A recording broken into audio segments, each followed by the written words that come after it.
நமக்கான கோரிக்கைகளை வடித்தெடுக்கக்கூடிய போராட்டங்களை முழுமையாக பங்கேற்கும் போதுதான் நமது கோரிக்கைகள் என்பது இன்னைக்கு அரசாணைகளாக வர முடியும்னு பார்க்கிறோம். இன்னைக்கு இந்த அரசாங்கம் சொல்லுது, மாநில தலைவர் சொல்லிட்டு போனாரு, எல்லா நேரத்திலும் அது எந்த கோரிக்கை வச்சாலும் இன்னைக்கு நிதி நிலைமை சரியில்லை. ஆனா இன்னைக்கு நிதி நிலைமை அரசாங்கமே சொல்லியிருக்கு 8% வளர்ச்சி. இந்த தேசத்துடைய வளர்ச்சி 6%, ஆனா தமிழகத்தினுடைய வளர்ச்சி 8% சொல்றாங்க. ஆனா அதே மத்திய அரசாங்கம் சொல்லியிருக்கு தமிழ்நாட்டுடைய வளர்ச்சி 9% சொல்றாங்க. ஆனா நாம பென்ஷன் கேட்கும் போது மட்டும் நிதி இல்லை அப்படிங்கிற காரணம் வருது. அது மட்டும் தான் நிஜ காரணமா? இல்ல, அது காரணம். என்கிட்ட 3 கேள்வி இருக்கு. அவங்க சொல்லக்கூடிய காரணத்துக்கு 3 கேள்வி.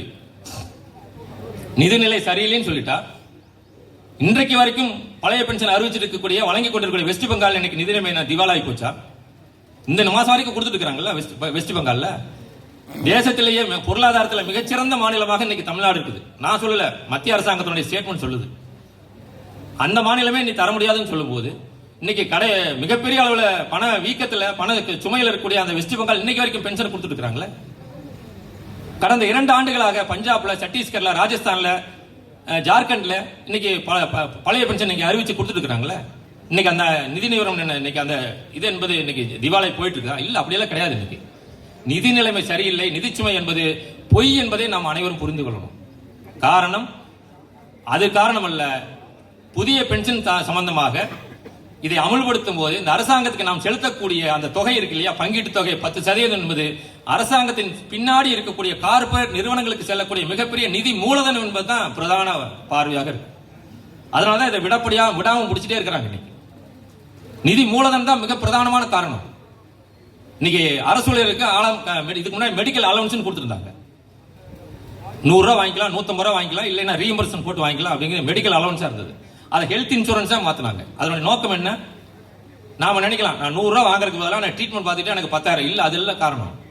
ஒரு ஆள் 100 ரூபாய் வாங்குறத விட 100 ரூபாய் கட்டத விட எல்லார்ட்டையும் 100 ரூபாய் வாங்கி அதை இன்சூரன்ஸா மாத்தி ஒரு தனிப்பட்ட ஸ்டார் ஹெல்த் இன்சூரன்ஸ் அது 2016 ஆரம்பிக்கும் போது வெறும் 200 கோடி ரூபாய் ப்ராப்பர்ட்டி அசெட்டாக இருந்த அந்த சங்கம், அந்த துறை, அந்த நிறுவனம் 4 வருஷத்துல 2400 கோடி ரூபாய் லாபம் சம்பாரிச்சு துபாய் நிறுவனம் கொண்டு போயிட்டாங்க ஸ்டார் ஹெல்த் இன்சூரன்ஸ். இன்னைக்கு நியூ இந்தியா சொன்னாலும் அதுக்கு பின்னாடி 4 விதமான தனியார் நிறுவனங்கள் தான் இந்த ஹெல்த் இன்சூரன்ஸ் இன்னைக்கு ஆர்கனைஸ் பண்ணிட்டு இருக்காங்க. அது ஒரு நிதி மூலதனத்துக்காக இன்னைக்கு மெடிக்கல் அலவன்ஸ் நிதி ஹெல்த் இன்சூரன்ஸாக இன்னைக்கு மாற்றப்பட்டிருக்கு. அதே போலதான் மக்களுடைய சமூக நீதியாக, சமூக சேவையாக இருந்த ஊழியருடைய சமூக சேவையாக இருந்த பழைய பென்ஷன் திட்டம் என்பது இன்றைக்கு கார்பரேட் முதலாளிகளுக்கான நிதி மூலதனமாக இன்னைக்கு புதிய பென்ஷன் திட்டமாக இன்னைக்கு மாற்றப்பட்டு வந்திருக்கிறது. ஆக இது நிதி சம்பந்தப்பட்ட பிரச்சனை அல்ல, கொள்கை சார்ந்த பிரச்சனை என்பதை பார்க்கணும். எந்த அரசாங்கமாவது உபரி பட்ஜெட் அறிவிச்சிருக்குதா? கிடையாது. எல்லா பட்ஜெட்லயும் பட்ஜெட் பற்றாக்குறை பட்ஜெட் தான். ஏன்னா இது ஒன்றும் பைனான்ஸ் கம்பெனி கிடையாது. இது அரசாங்கத்துக்கான மக்களுக்கான சமூக நல திட்டம் என்பது. இன்னைக்கு அரசாங்கம் அறிவிக்கக்கூடிய செயல்படுத்தக்கூடிய எல்லா திட்டங்களுக்கும் பின்னாடி கார்பரேட் நிறுவனம் இருக்கு. ஹைவேஸ்ல சர்ன்னு போறோம். இன்னைக்கு ரோடு டோல்கேட் சென்னை வரைக்கும் போறதுக்கு 2400 ரூபாய் இன்னைக்கு டோல்கேட்ல பணம் கட்டணும். யாருக்கு போகுது? முழுக்க எல்லா கார்பரேட் நிறுவனங்களுக்கு போகுது. ரோடு போறது யாரு? Highways department, PW department. ஆனா யாருக்கு டோல்கேட் வரி போகுது? கார்பரேட் நிறுவனத்துக்கு போகுது. துறைமுகங்கள் தனியா இருக்கு, விமான நிலையம் தனியா இருக்கு, எல்லாமே தனியா இருக்கு. இப்படியே தனியார் மயமானா நாம வாங்கிட்டு இருக்கிற பணியை நமது பையனோ பொறுமனோ அண்ணனோ தம்பியோ அக்காலோ தம்பியோ எப்படி அரசு பணிக்கு வர முடியும்? சமூக நலத்திட்டம் மக்களுக்கான திட்டம் என்பது இன்னைக்கு செயல்படும். கேட்ட அரசாங்கத்துக்கு நிதியில் சொல்ல அதற்கு காரணம் யாரு? நாம காரணம்? அரசாங்கம் தான் காரணம். அரசுக்கு வரக்கூடிய நிதியை பூரா இன்னைக்கு தனியார் மயப்படுத்தியாச்சு. இன்னைக்கு ரெவன்யூவா இ சேவை மையம், ஆர்டிஓ ஆபீஸா எல்காட்டு, ட்ரெஷரியா விப்ரோ, இப்படி எல்லா நிறுவனத்தையும் தனியார் மயப்படுத்திவிட்டு அரசாங்கத்தினுடைய கஜானாவுக்கு வரக்கூடிய நிறுவன அந்த நிதியை பூரா இன்னைக்கு தனியாருக்கு மடைமாற்றம் செய்துவிட்டு அரசாங்கத்தினுடைய கஜானாவை இன்னைக்கு நிதியிலும் சொல்லக்கூடியதுக்கு நாம காரணம் இல்ல, அரசாங்கம் தான் காரணம். சகா 5 வருஷத்துக்கு முன்னாடி சொன்னாரா இல்லையா, கனிம வளத்தின் மூலியமாக அரசாங்கத்துக்கு 1 லட்சம் கோடி ரூபாய் வருஷத்துக்கு லாஸ் ஆகுதுன்னு சொன்னார், இழப்பு ஏற்படுத்தினார். அப்ப இந்த அரசாங்கத்தோட நடைமுறை என்பது மக்கள் நலன் சார்ந்த, ஊழியர் நலன் சார்ந்த பார்வையிலிருந்து அது கார்பரேட் நிறுவன நலன் சார்ந்த திட்டமாக இன்னைக்கு மாறுதனுடைய விளைவுதான் இன்றைக்கு இது போன்ற நிகழ்வு நிகழ்ந்து கொண்டிருக்கும் தோழர்களே.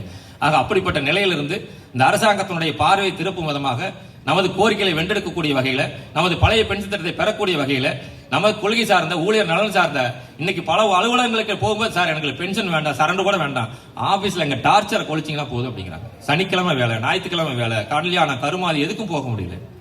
கிட்டத்தட்ட 5,80,000 போஸ்ட் வேக்கண்டா இருக்கு. இன்னைக்கு ஒவ்வொரு அரசு அலுவலகம் 2 சீட்டு, கிராமத்தை சொல்லுவாங்களா 5 சீட் 3 சீட் விளையாடுன்னு சொல்லிட்டு அது மாதிரி எனக்கு 2 சீட் 3 சீட் பார்த்துட்டு இருக்கிறோம். மிக மிக மிக மோசமான பணிச்சூழல் இன்னைக்கு பணிபுரிந்து கொண்டிருக்கணும். 40 வயசு தாண்டிட்டு எல்லாருக்கும் பிரஷர், சுகர், பைல்ஸ் இல்லாம யாருமே கிடையாது. அவ்வளவு பேர் மிக நோயாளியாக 10 வருஷம் முன்னாடி ரிட்டையர்ட் ஆனவங்க நல்லா இருக்காங்க இப்போ. ஆனா இன்னைக்கு ரிட்டையர்ட் ஆகிறவங்களே பாத்தீங்கன்னா இன்னைக்கு யாரெல்லாம் ரிட்டையர்ட் ஆகும்னு சொல்ல முடியாது. அப்படியே ரிட்டையர்ட் ஆகி செத்து போறவங்க கூட கம்பேர் இருக்கிற அப்பாயின்மெண்ட் 25% இருந்து 5% குறைச்சிருந்தது அரசாங்கம். கேட்டா சமூக நீதி அரசாங்கம்னு சொல்றாங்க.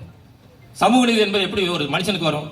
கீழே இருக்க மட்டத்தில் இருக்கக்கூடிய மனுஷன் பொருளாதாரத்தில் மேல வந்தா தான் சமூக நீதி கிடைக்கும். ஆனா இங்க அப்பாயின்மெண்ட் போற கன்சல்டேட்லயும் கான்ட்ராக்ட் பேசிஸ் அவுட் சோர்சிங்லயும் போட்டா எப்படி சமூக நீதி கிடைக்கும்? ஆக இந்த அரசாங்கத்துடைய செயல்பாடுகளும் அறிவிப்புகளும் ஒன்றுக்கொன்று முரணாக இருப்பதை நாம் புரிந்து கொண்டு அதற்கான தீர்வுகள் என்பது சங்கத்தின் மூலியமாகத்தான், ஒன்று சேருவதன் மூலியமாகத்தான் இருக்குது என்பதை புரிந்து கொண்டு பொதுப்பாரியோடு சங்கப்பணிக்கு வர வேண்டியதில்லை. சுயநல பார்வையோடு நமக்கான பென்ஷனுக்கு, நமக்கான சரண்டருக்கு, நமக்கான பணிப்பொழிவை பெறுவதற்கான அந்த பணிகளில் போராட்ட களத்தில் சங்கமிக்கக்கூடிய பணிகளிலே நாம் அனைவரும் பங்கேற்க வேண்டும்.